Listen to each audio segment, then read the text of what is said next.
Today I'm going to talk to you a little bit about how I go about planning my courses, and I'm going to show you some of the documents that I use and some of the processes that I go through when I'm laying out my course for the entire semester.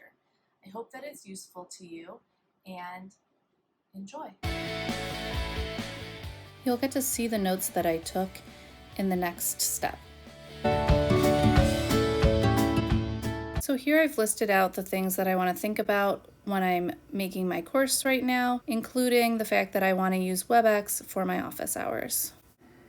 Now as I look at my stuff, I'm labeling what I want to use both synchronously and asynchronously, as opposed to some of the stuff that will only be synchronous or asynchronous. I also have written down my pedagogical goals for this class based off of some of the research that I've done in the small teaching book. And for this feedback part, I just wanted to remind myself that however I figure out how to do it, I need to be able to manage my load.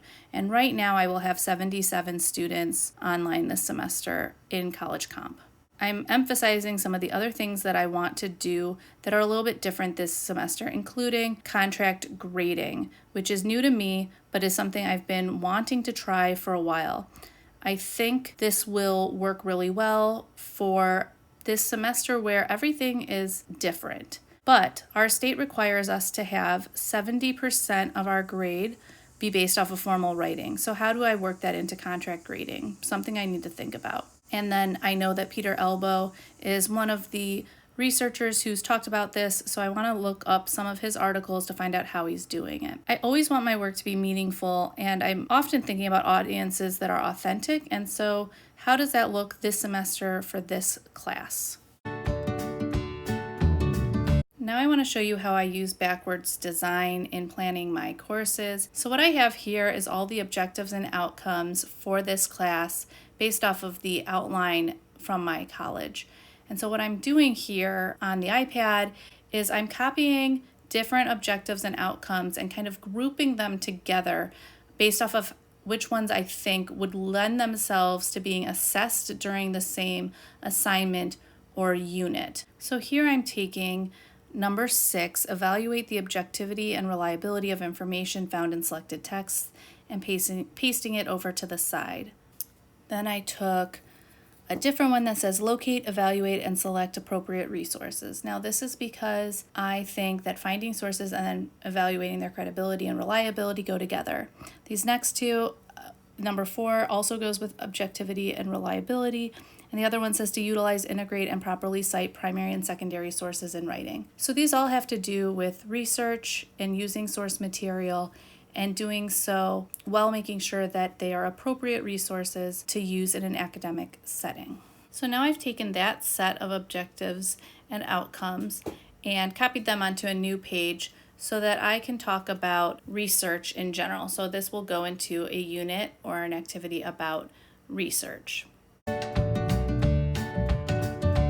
Next, I have to consider how am I able to access these specific outcomes or objectives. At this point, I realized that this last objective didn't quite work with the other 3 for my initial assessment of those outcomes. So I decided that I'm going to start by assessing those with an annotated bibliography assignment. I could also do it with a literature review or perhaps an exploratory essay. So for the annotated bibliography, the expectations will be that they find texts or sources, that they evaluate for objectivity and reliability, that they are able to determine if they are appropriate for the task at hand.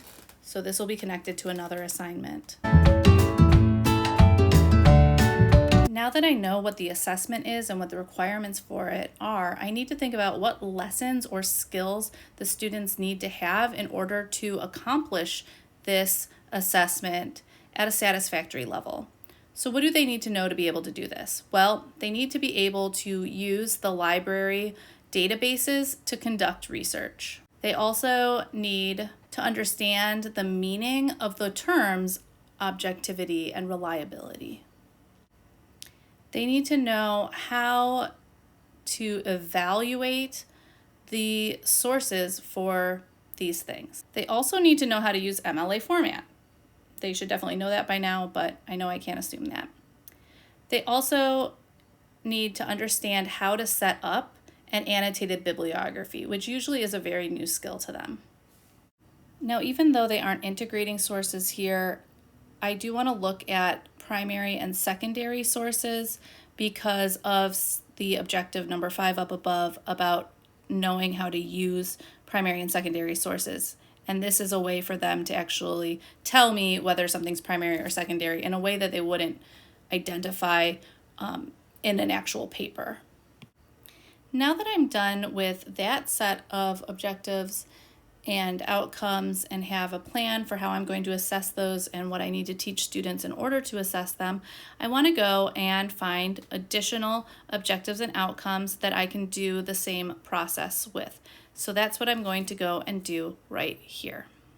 For this one, I'm going to be looking at how they're using their primary and secondary sources in writing, as well as some other objectives and outcomes that have to do with the writing process, including using digital environments, making a thesis statement, and all those other types of things that will show up in an essay. Now, these will be assessed multiple times in my class because it is a writing class and we write thesis statements in more than one type of paper. As you may have guessed, this is where we repeat the process. So how can I assess these assignments here? In this case, I can do it by assigning my students a research project or paper. Both would work. This is a bigger assignment, so I'm looking at a lot more outcomes. So I want to look at very specifically what they say, such as primary and secondary sources. And that one is being assessed. That arrow goes back to what we did earlier. I'm also looking at how they can avoid plagiarism. The fact that they can do digital projects of equivalent rigor other than just papers, that they need to be able to develop and refine a thesis, that they need to think about intended audiences and stance, voice, tone, style, and level of formality.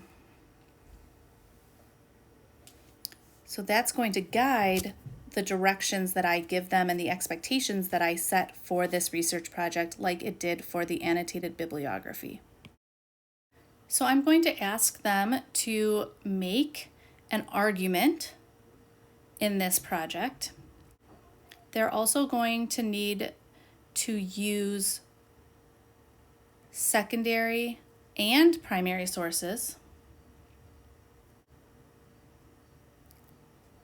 They need to use MLA format, and with making an argument, they have to put that into their thesis statement. And I'm going to make this a digital research project in some way, shape, or form.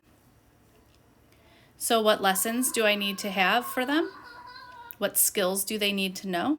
Obviously, they need to know about thesis statements.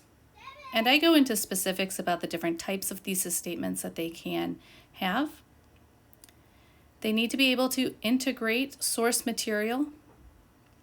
I'll probably teach them ICE, introduce, cite, and explain. You notice that it also talks about main points and supporting details. So they need to be able to do some inferencing. It mentions inferences and drawing conclusions in that outcome as well. They also need to know and fully understand what plagiarism is and how they can avoid it. There's always some confusion about what counts as plagiarism and what doesn't. And as I say here, is a lesson from the annotated bibliography can really lead into things in the other unit as well. And that actually makes it more cyclical, and having things be mentioned in more than one unit or expanded upon in following units is going to be good. I do continue this process to figure out some additional assessments and the lessons and skills. And it's really important to start with the end in mind. We're doing backwards design. We're starting with what we know that the students have to be able to do based off of what the state or our school tells us. And then we are looking at how we can best assess those things. Then we need to look at how do we get them to the point where when we give that assessment, all students have the opportunity to show mastery. So if you want me to talk more about contract grading, please drop me a note in the comments and let me know. Or I can show you more about how I use Notability on my iPad Pro when I'm planning the way I did here. Thanks so much for watching. I just want to leave you with this final thought that if you plan with your students and your best interest in mind and stay focused on skills, you will have a great semester. I didn't want this video to be too long, so there's going to be a part 2 where I show you how I lay out my actual calendar, add in readings, and other little bits and pieces of my course. Make sure you hit subscribe so you don't miss that video when it drops.